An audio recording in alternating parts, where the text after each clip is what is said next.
Was it heated discussion? No, And fairly calm. yeah, Yeah. A few points from the first two classes that I remember Hmm. is that the first thing was the blessing of Islam that we have, Okay. that it's critical, it's been criticized. Quran is crisp clear, but when it comes to all the riwayat, Sahih Hadith, Za'if Hadith, the story, the Sira, then it's criticized. There are many narration. When it comes to Sira, it is um, in this case the author. There are many people who talk, who validate him, but there are some who don't validate him. And one of the Okay. point So, was, so what, one point. Let's. I just want to stop at one point. So now, when I'm here, he says some learned people. That statement itself is somewhat questionable in that the validity of the person speaking to begin with. Our author, Muhammad ibn Ishaq, some people question him to begin with. Okay. So is this statement even true? That's number one. Number two, who are these learned people?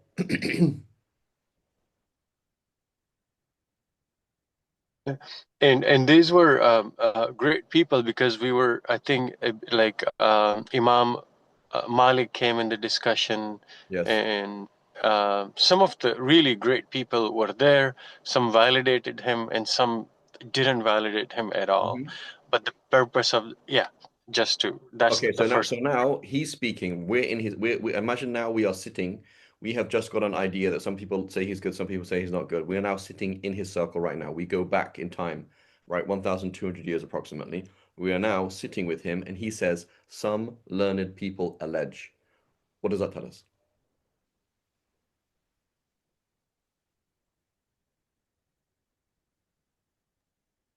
that he is disagreeing with some other people who are considered authorities at his time.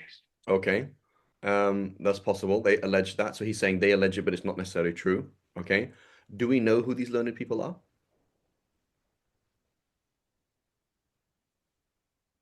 Unfortunately, he didn't take care to list them we out, we, unlike we don't, better right? So traditions. so Yeah. so that's like saying imagine, for example, I'm publishing a paper and I say recent research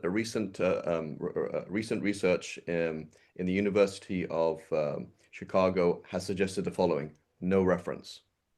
So then I really don't know. I mean, who did the reference? Who did the research? What, somebody in the first year? Graduate studies? Was this a published, I don't know. If you don't tell me your sources, I have no ability to critique it.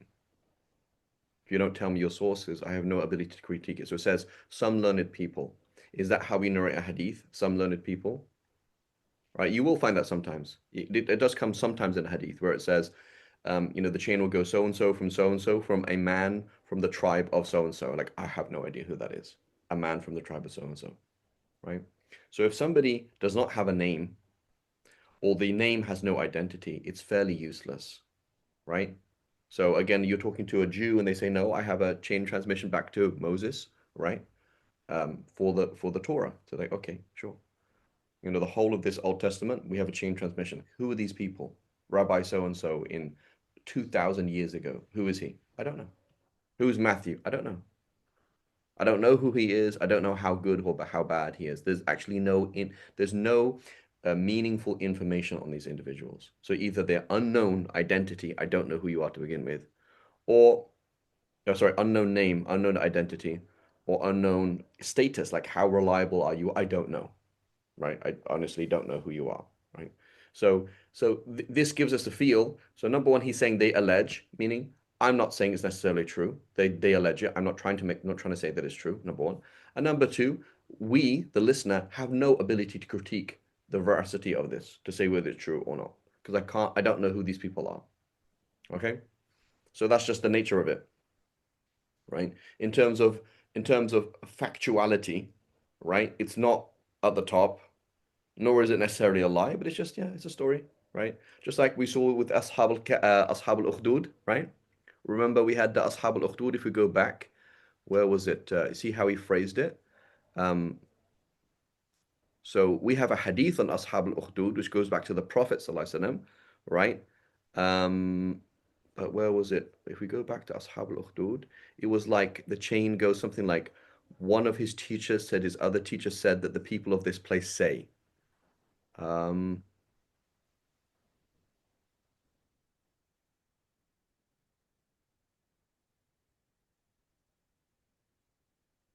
right, note it, even look at this, right? He says, I was told by Abdullah Abu Bakr ibn Muhammad ibn Amr al-Hazm that he was told. Who told him? You know? Who told him? I don't know. In the days of so and so. So you see this kind of narration where it's very loose, right? It is said that for example, like these are like this is like stories of people, right? Peoples have their own folklore, right? So folklore is not wrong, but it's just not very credible, right? I think it goes way back. I don't know how many pages. Go ahead, Sister Sarah. So it wh who would learned people be referring to? Would it be referring to like tabi'in or companions as opposed to Yeah, like yeah, uh, like maybe. So he's not he. So he is saying learned people. That means must mean learned people that he's heard from. So it must be tabi'in. That's about it. But who are they? It's just so, imagine, for example, again, as a Christian, you'd be like, no, I don't think God would let his message be lost. We're like, okay. So, whoever they are, they had good intentions and God guided their pen. Okay, that's fantastic, right? That's not how we work at all. So let's compare, and this methodology, criticism, where did it begin with? The Sahaba themselves. So Sayyidina Umar, somebody quotes a hadith to him, right? Who is it? Abu Musa al-Ashari. Let me just I don't want to lose my train of thought, so give me 1 second. I want to come back to this. Um, so where was that? I just want to find where here we go. The story of Fayyumin, whatever. The reign of the Nawas. I believe it's here. Yeah. So we'll come back to this in a second. Okay. So what we were talking about was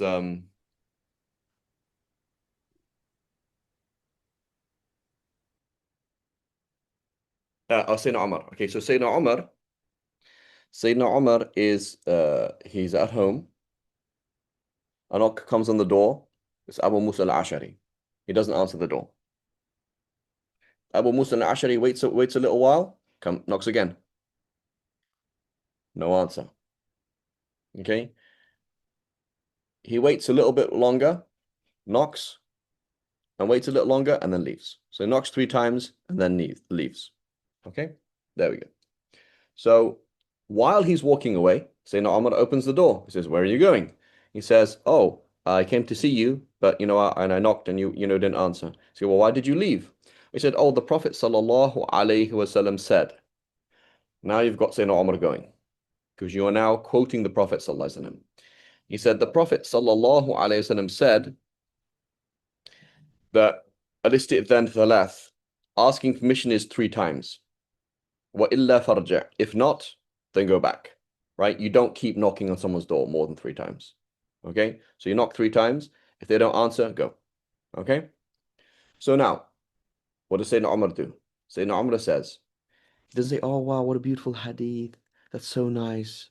Sayyidina Umar says, if you don't find another witness for what you're claiming about the Prophet sallallahu alaihi wasallam, I will have you beaten. Right?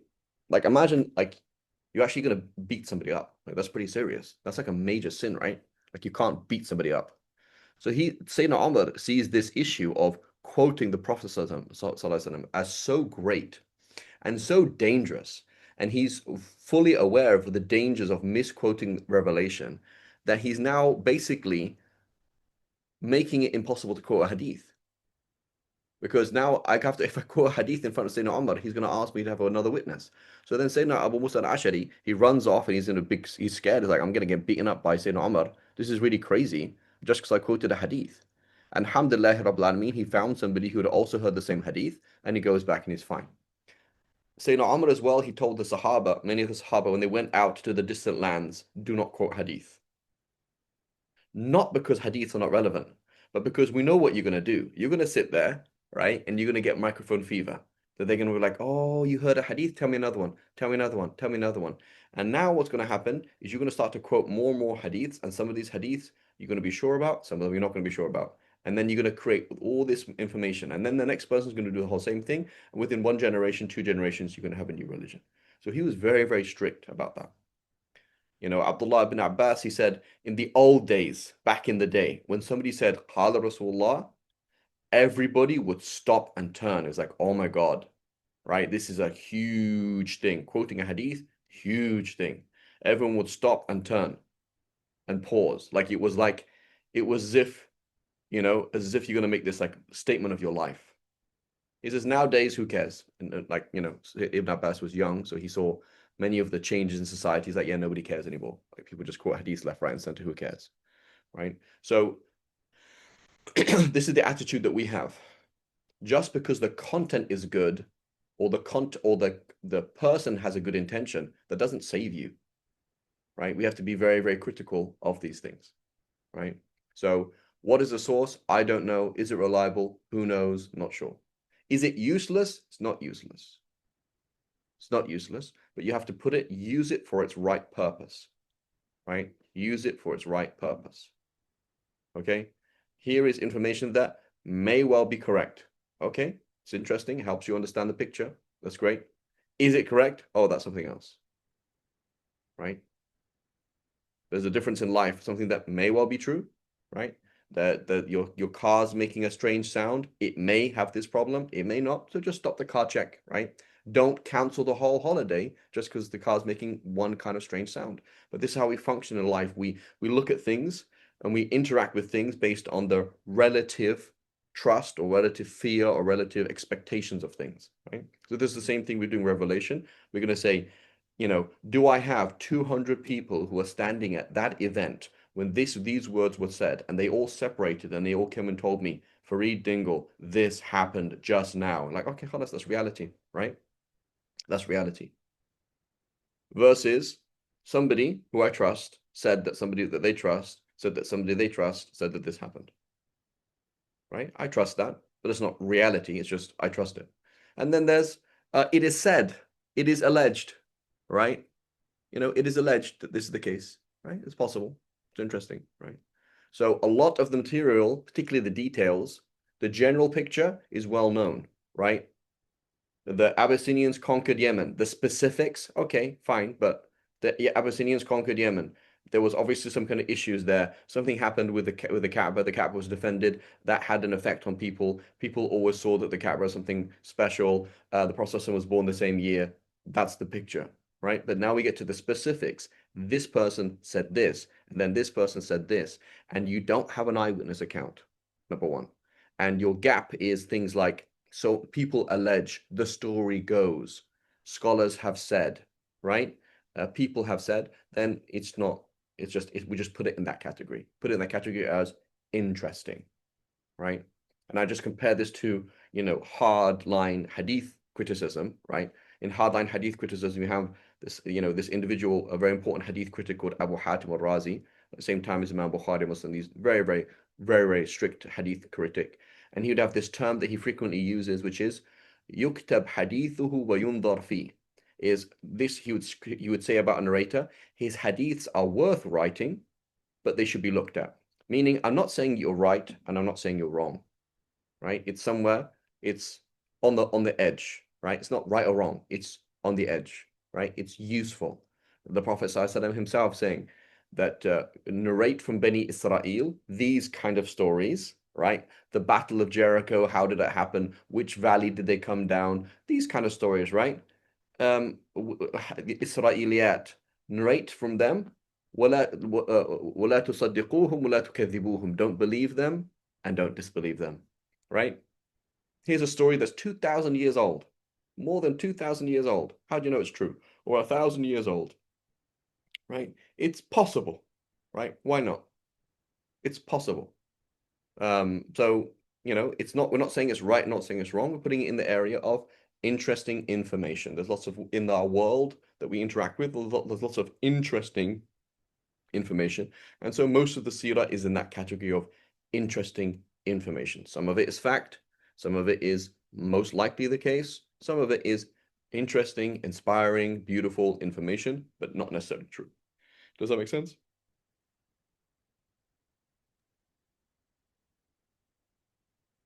Yes. And I think we also said if it's halal haram, we really want to Exactly. use. We're gonna push the bar up by default. By default, we're gonna start pushing the bar up into I think, right? I genuinely think the Prophet said these words, so therefore I'm generally gonna say this is halal haram, right?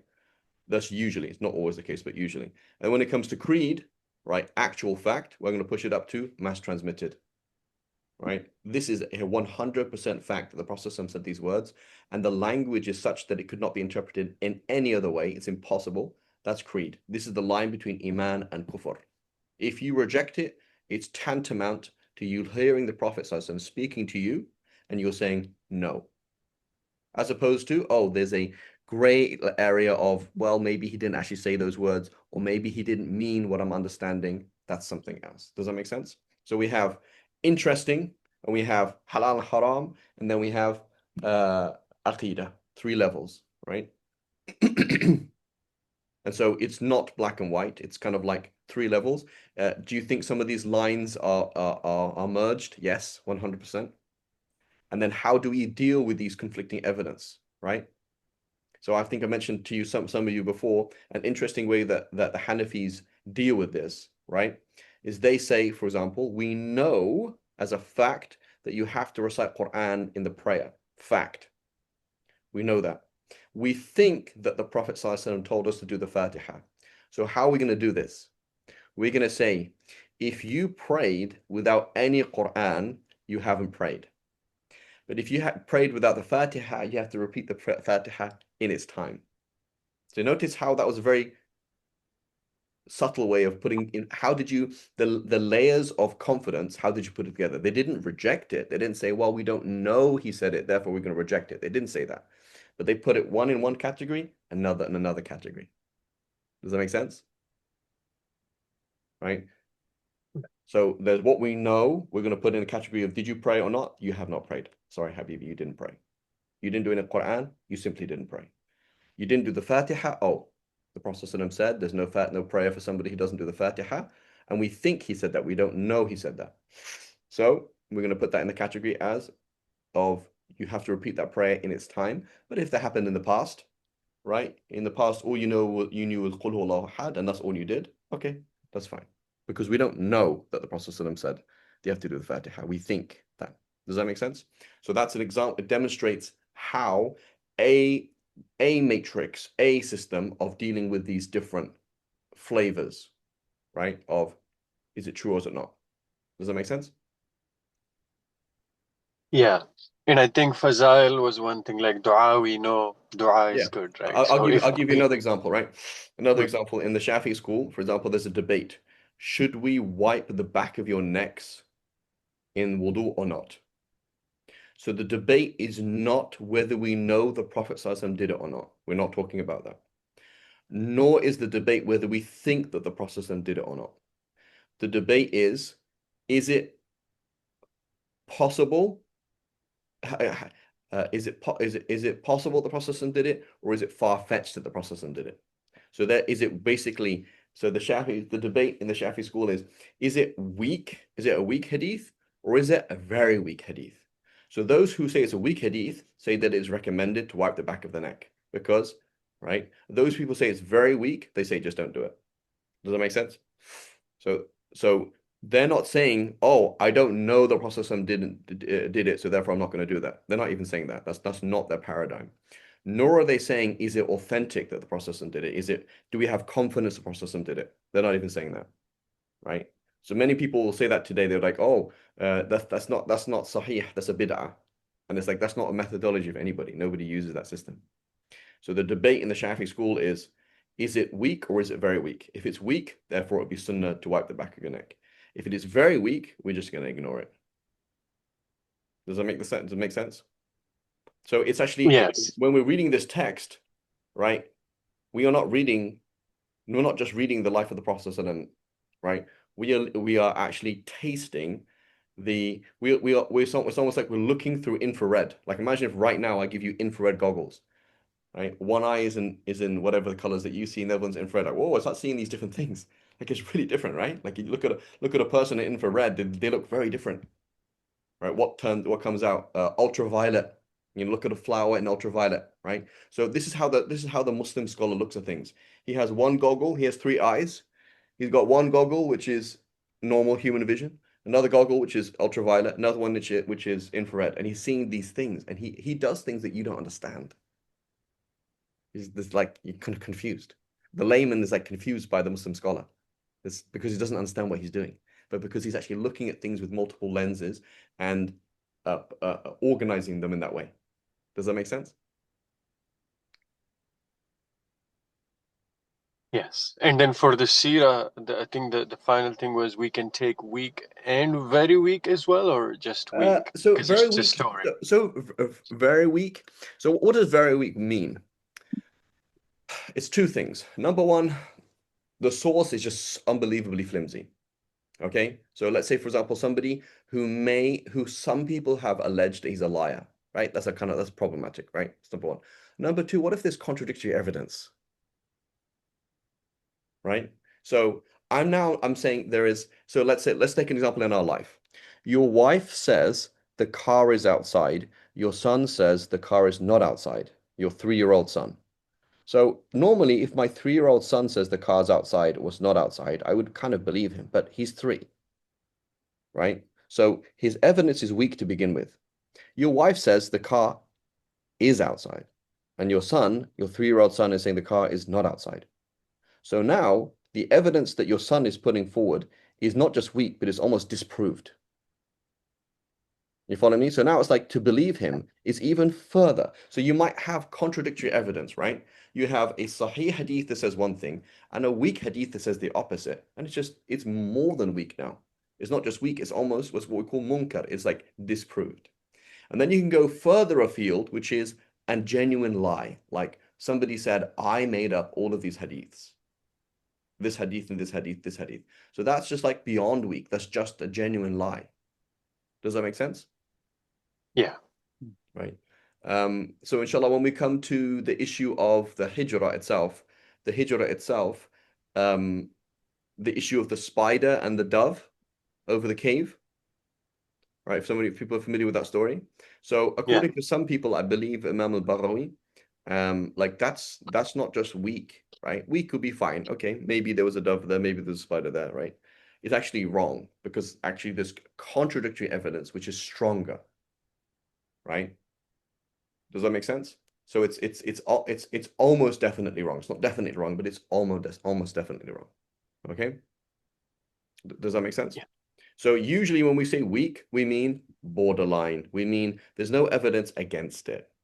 Right? Like Imam Ahmad was asked, he was asked this question. Imam Ahmad was asked, he said, if I was in a place, okay, and there were scholars of hadith, and the hadiths were not reliable, should I go by their hadiths, or should I go by, what I think makes more sense in the deen? He said, go by the hadith. And he said, a weak hadith is better than just a mere opinion.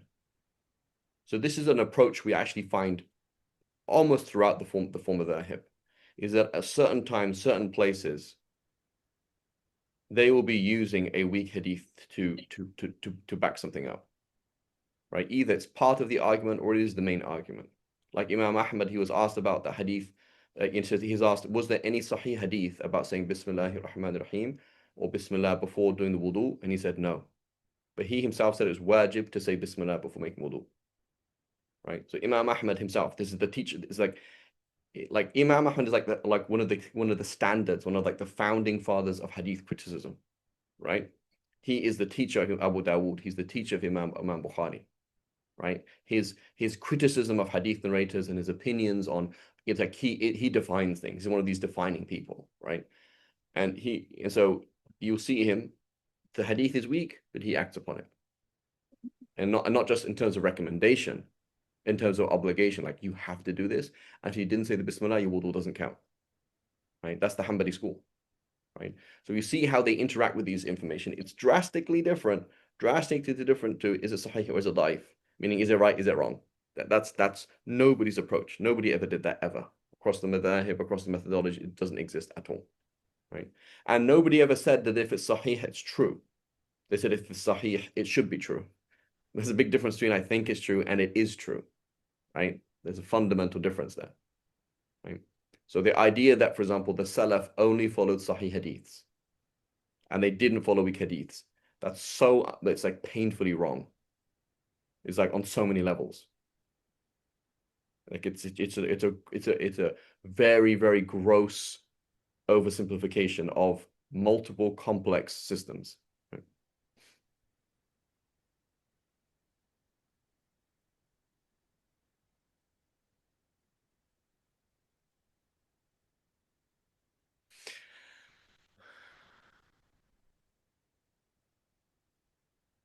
That's a different hadith, Aman. That's a different hadith, right? كل أمر ذي بال لا يبدأ بالحمد لله فهو أقطع, right? That's different. So that's it. One hadith is that says every important matter that doesn't begin with the basmala, or another version doesn't begin with saying alhamdulillah, is cut off. That's one hadith. The other hadith is لا وضوء لمن لم يسمي الله. There's no wudu for somebody who doesn't say bismillah. That's another hadith. Okay, so these are two different things. And yes, you will find some scholars saying that the hadith about the basmala is actually wrong, and the hadith is actually every matter, and even the hadith that every matter that doesn't begin with alhamdulillah is every important matter that doesn't begin with alhamdulillah is cut off. That's also considered weak by some people.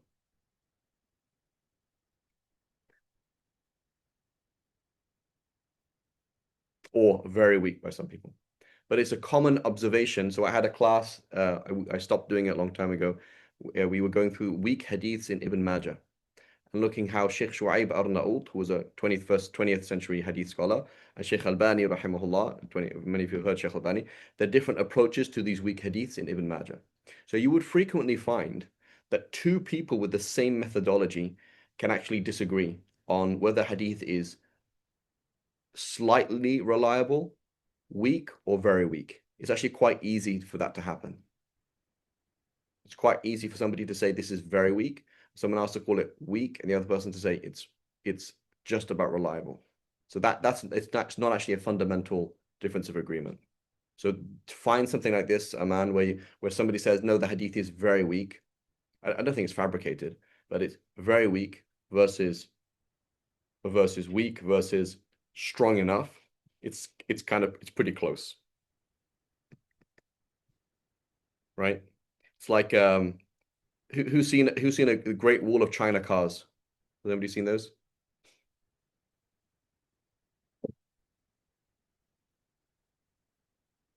No. Have you seen BYD cars? Build Your Dream cars. Yeah. Yeah, you seen those? Yeah. Yeah, in Egypt. You have them in Egypt, right? And you laughed, right? So A why lot did of you them. laugh, Yusuf? Allah ysamhak. Why'd you laugh? No, it's just old memories of me Old being memories in of Egypt. Egypt. Nothing Okay, but what particular. else? Okay, so why in Egypt and not in America? The BYD. Yeah. Well, they particularly they want to encourage car manufacturing in Egypt. So Okay. they have a BYD kind of they have a plant over there that makes cars. Okay, so would you, your wife is going to drive across state. Do you want her in a BYD car or in a Mercedes?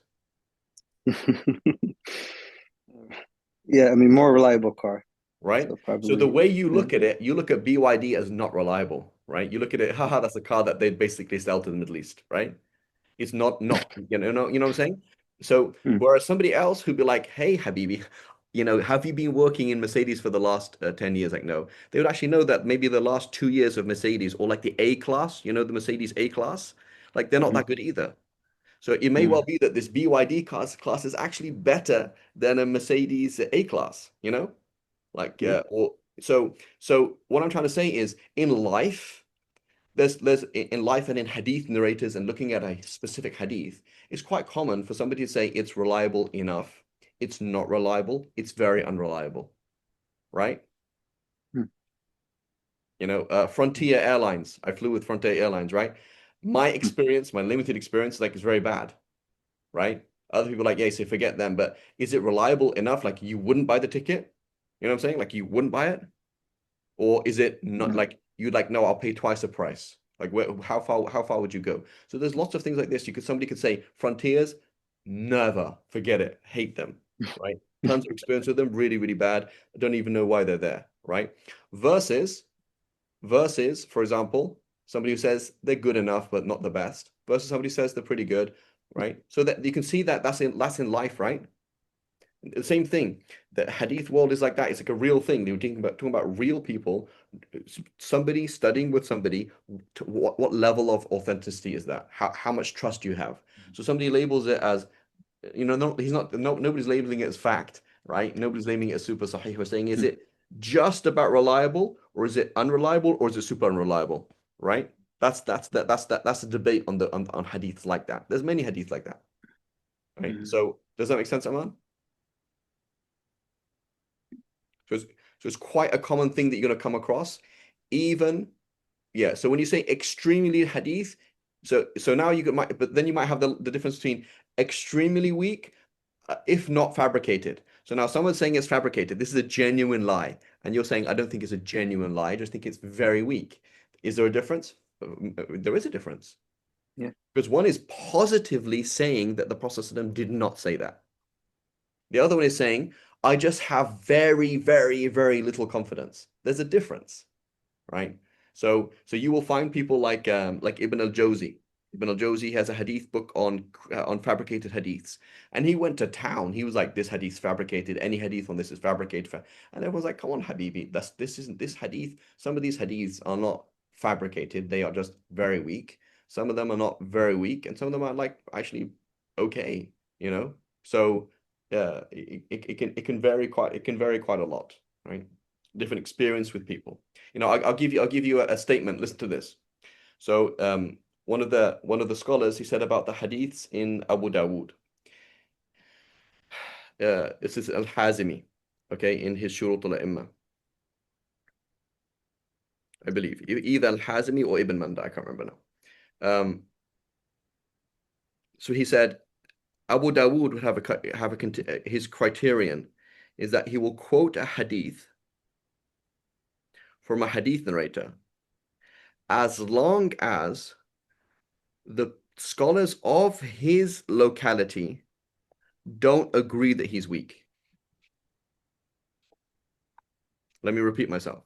So Abu Dawood will quote a hadith in Sunan Abu Dawood as long as the scholars in his locality, so this scholar, for example, is from Sijistan, this scholar is from Balkh, this scholar is from Kufa, this scholar is from Mecca, this scholar is from Fustat in Egypt, whatever it is. He says, do the people of his scholars, where he is, do they all agree that he's weak? No. Okay, I'll quote his hadith then. So notice that. Like, this person could be pretty bad considered according to quite a lot of people. But as long as he's not agreed upon to be bad by the people who know him the best, right? Then I'll quote him. You see that? So you might look at this hadith, it's in Abu Dawud, and like what's the point of this hadith, you know? Like when I'm looking at hadith criticism on him, someone's saying I don't know who he is, the other one says he's weak, so I've never seen him in my life. And you're like, what's the point of this hadith? Right? But actually, other people who actually know him, right? They'll actually say this person's really good.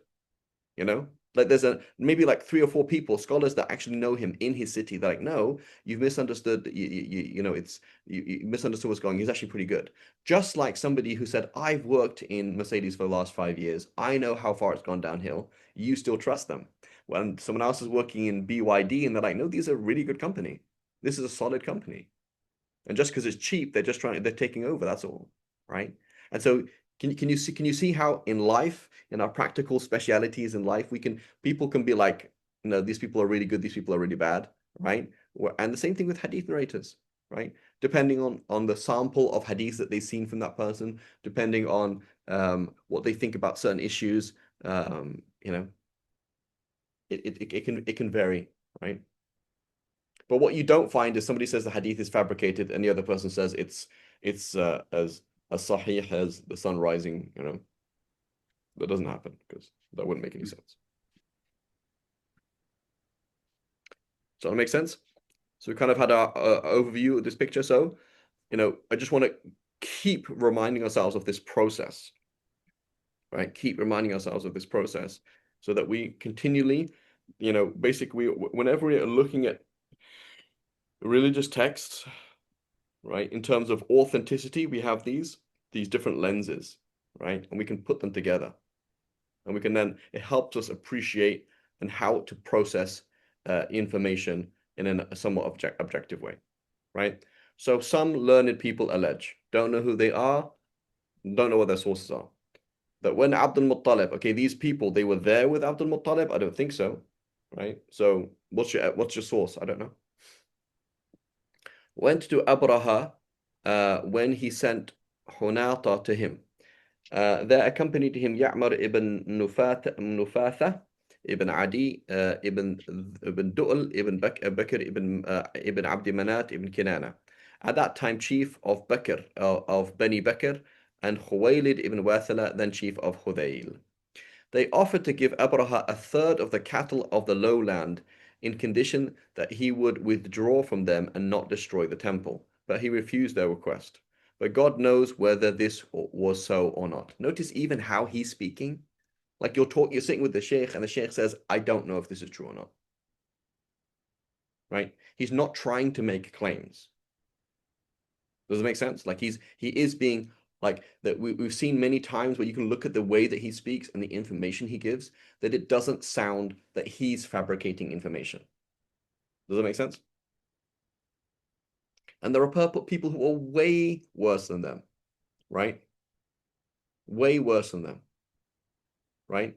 Imagine, for example, trying to get information from a drug dealer, right? You're trying to find out, you're trying to crack into this world. So you're talking to this drug dealer. Do you think everything the drug dealer is going to tell you is true? No. Okay, so why are you interviewing him? Gather data. Exactly. He has some of the information is true, and some of that information will be gems. It will like solve the case. It will give you leads, right? So sometimes we're dealing with information not because you're reliable, because it's unique, right? A liar goes to Mars, lives on Mars for 3 years and comes back. And the guy's a liar and somewhat half insane. Still want to talk to him. Still want to talk to him, right? I don't know. It's going to be difficult sifting through the use of the information, but I know it's not all lies and it's not all false, right? It's useful, right? So so you find people like that sometimes.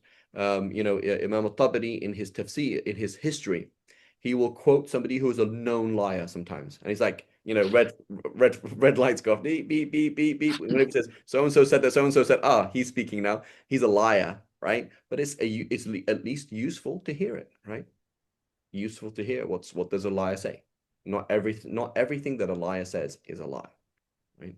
So it's useful sometimes in the unique information that this person may have and possible information, right? At any rate, Abraha restored to Abdullah Muttalib the camels which he had taken. When they left him, Abdul Muttalib went back to Quraysh, and having given them the news, ordered them to withdraw from Mecca and take up defense positions on the peaks and in the passes of the mountains for fear of the excesses of the soldiers. Abdul Muttalib took hold of the metal door of the Kaaba, and a number of Quraysh stood with him praying to God and imploring him help against Abraha and his army. And he was holding the knocker of the temple door, the bait. Abdul Muttalib said, O God, a man protects his dwelling, so protect thy dwellings. Let's not their cross and their craft tomorrow overcome thy craft. Right? And he mentions here the footnotes 1 and 2. So he says,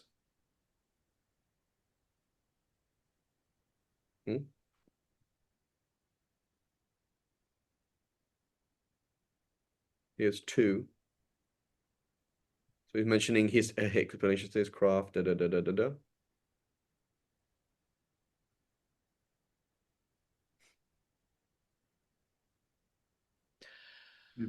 The passage is a reminisce of Surah, the idea being found in the Quran saying Khairul Makirin. Oh, I see, Khairul Makirin. Right.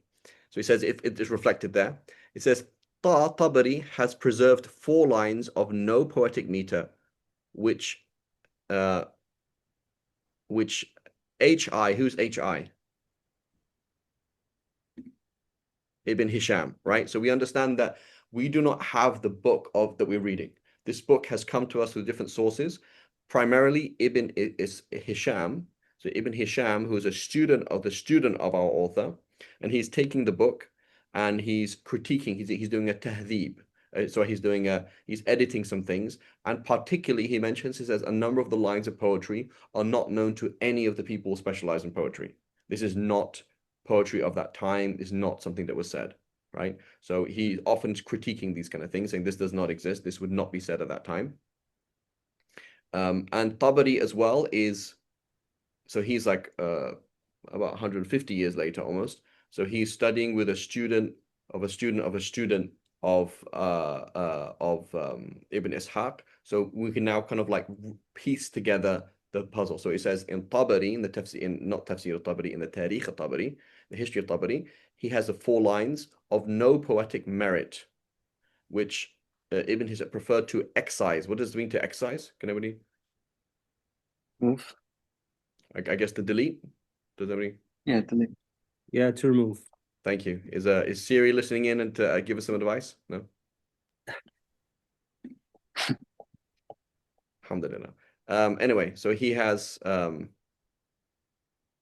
then he says, now he says, Ikrima ibn Amir ibn Hashim ibn Abd Manaf ibn Abdul Dar ibn Qusay said.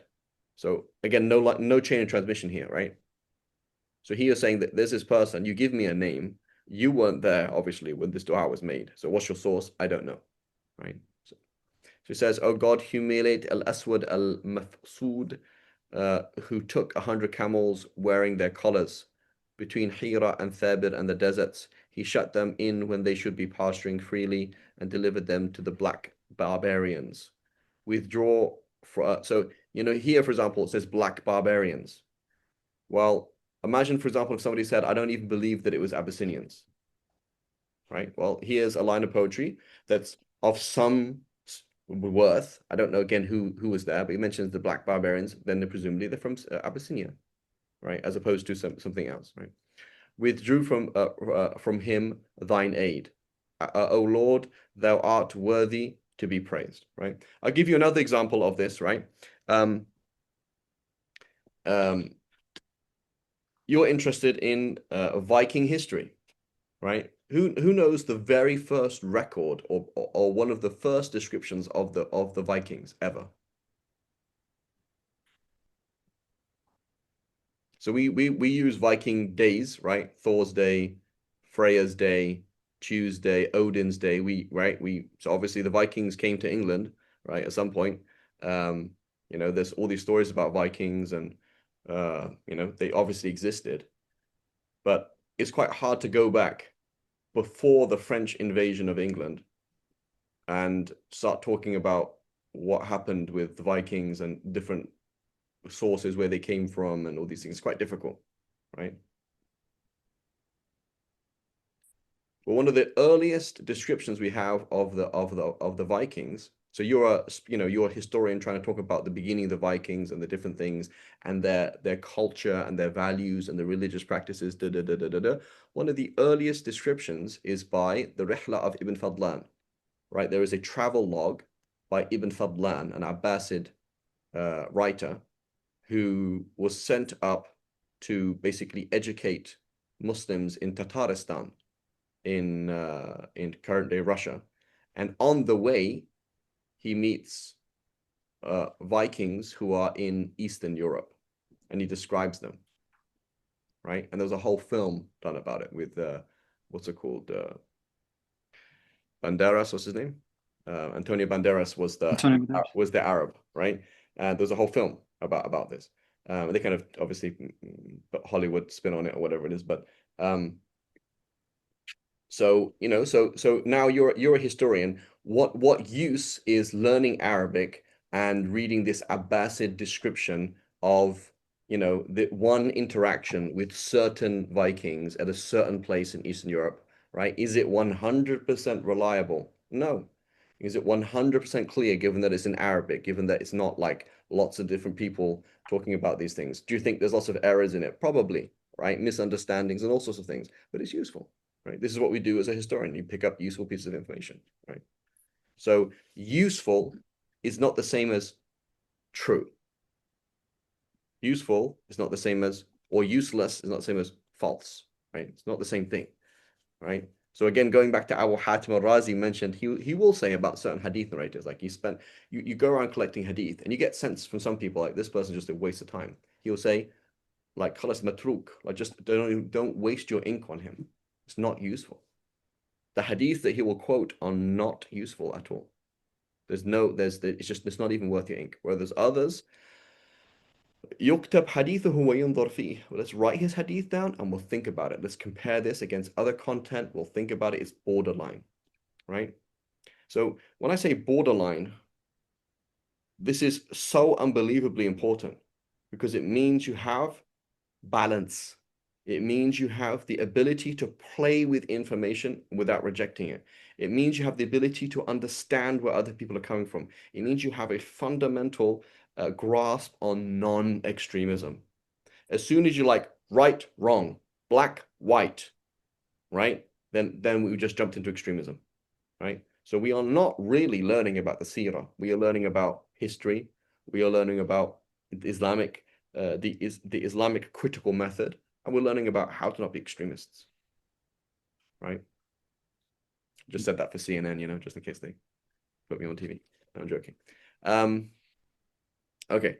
So it says Abdul Muttalib then let go of the knocker of the door and went off with his Quraysh companions to the mountaintops where they took defensive positions, waiting to see what Abraha would do when he occupied Mecca. In the morning, Abraha prepared to enter the town and made his elephant ready for battle and drew up his troops.